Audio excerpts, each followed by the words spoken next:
आता लग्न झालं बाहेर जन्माला चावताळलेली आत्मा आहे या पळून जातात. तुम्हाला म्हणे का आता तुम्ही व्हिडिओ बनवा, तो मला म्हणतो तुम्ही तक्रार दाखल. आता बायको त्याची पळून गेली, मी कशी तक्रार दाखल करू? सामान धुवून पाणी पिलं पायावर धरून बसले राहू. तुम्ही बघितलं नाही का बाबाचे व्हिडिओ? बरं, या बायांना एक कळायला पाहिजे की बाबा ठीक आहे, आपलं समजा बाहेर एखादा अफेअर आहे म्हणून बायांनाही सांगतो बाई गेल्या घरी सुखी राहा, उगाच चवताळू नका. मी विचारच नव्हतं का भारतीय बाया अशा कशा चवताळू शकतात राव? कौटुंबिक न्यायालयामध्ये हेच लफडे. सामान धुवून पाणी पिलं पायावर धरून बसले राहू. तुम्ही बघितलं नाही का बाबाचे व्हिडिओ? कसं बोलता राव तुम्ही? मग खरंच बाबाचे व्हिडिओ बघितले. बरं, बायांनी काय लाज सोडली बाबा? अरे बाप बाप बाप. बरं, या बायांना एक कळायला पाहिजे की बाबा ठीक आहे, आपलं समजा बाहेर एखादा अफेअर आहे, तो माणूस काय करतो, त्या बाईचा वापर करतो, तिच्यासोबत एन्जॉय करतो, तिला सोडतो. पण नवऱ्याने कधी सोडलं त्याच्या लेकरासोबत त्याला सांभाळायची ताकद नसते. म्हणून बायांनाही सांगतो बाई दिल्या घरी सुखी राहा, उगाच चवताळू नका. नाही असं काय ते चवताळलेल्या बाया म्हणतो मी अशांना, पूर्ण चवताळलेल्या. मला एक सांगा बरं, ठीक आहे बाबा, पोटाची भूक समजू शकतो मी, सगळीकडं जसं की भोजनालय होतंय, पण सगळीकडे लॉज, त्याला दुसरं नाव आहे पण मी घेऊ शकत नाही ते. मग आपल्याला त्याच्या अडचणी ते भोजनालय नाही, जेवणालय. आता काय समजायचं समजून घ्यावं लोकांनी, पण ते अवघड आहे. सगळीकडे बघा लॉज मध्ये आधार कार्ड द्यायचं आणि जायचं. बरं, बाहेर मी विचारच नव्हतं का भारतीय बाया अशा कशा चवताळू शकतात राव?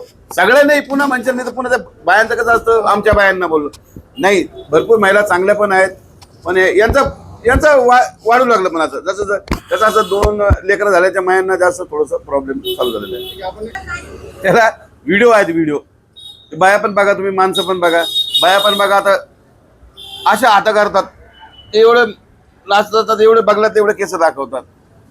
काय कुठे बाई एखादी काय करते, व्हिडिओ दाखवते इथपर्यंत दाखवतात. अरे काय लाज वाटली पाहिजे.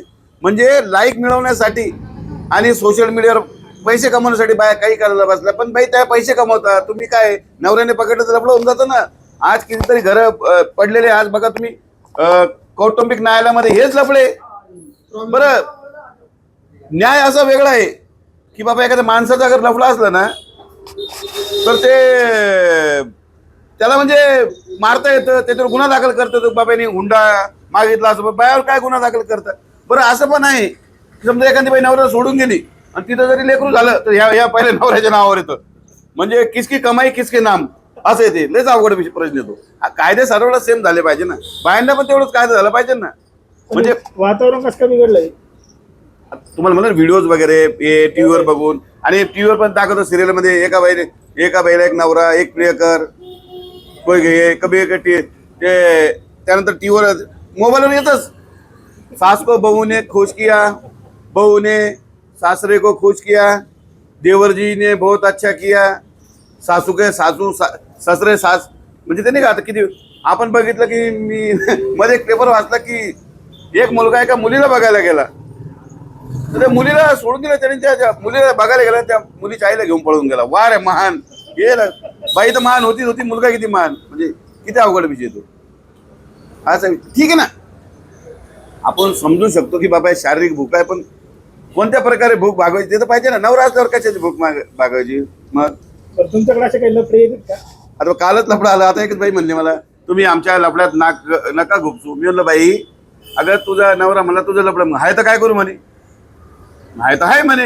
अरे मी म्हणलं पण ते म्हणलं तो तुम्ही तरुण आहे, तुम्हाला तो वापर झाला, तुमच्या मुलाला स्वीकार करणार नाही असं म्हणलं. पण ती मलाच म्हणे, मी म्हणलं मला नको धमकी दे, मला म्हणे तुम्हाला काय करायचं. मी म्हणलं मला ब्लॅकमेल करू नको. म्हणलं ब्लॅकमेल बाई माझ्याकडे हे पण आहे, स्क्रीनशॉट आहे, तुम्हाला पाठवू शकतो मी त्याचा. म्हणजे ते अगोदर जो प्रश्न केला मी तसंच प्रकरण पुन्हा एकदा तुमच्या खूप समोर लफडे, इतके लफडे चालू आहे. आता एकाची बायको पळून गेली, तुम्हाला म्हणे का आता तुम्ही व्हिडिओ बनवा, तो मला म्हणतो तुम्ही तक्रार दाखल.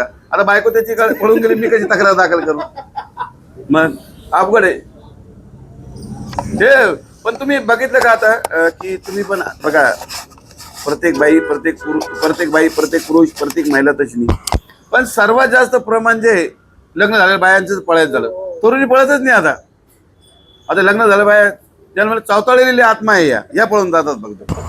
बघा ना तुम्ही, प्रत्येक आपल्या शहरातून किती बाया गायब होतात. बरं, या प्रश्नाकडे कोणाचं लक्षच नाहीये. काय म्हणा, बाया काय माणसाचा दोष नाही द्यायचा. माणसाचा काय दोष आहे? माणूस, अरे बाबा मला एक सांगा, आता एका बाईचा फोन आला होता की म्हणजे एका माणसाचा फोन आला की माझी बायको म्हणते म्हणे की म्हणजे मी दिवसभर काम करतो म्हणे, मरमर करतो, घरी येतो, तुमच्या बगलातला वास येतात. आता मला सांगा, बगलातला याचा वास येत असेल आणि त्या महाराजाच्या चड्डीमधून काय परफ्यूमचा अत्तरचा सुगंध येत होता का बायांना? विषय क्लिअर राव. हे तर समजा बगलातला वास येतो आणि तो कुठला वास येत होता ते तर अरे लय अवघड आहे बाबा. हे काय हे म्हणताना यांना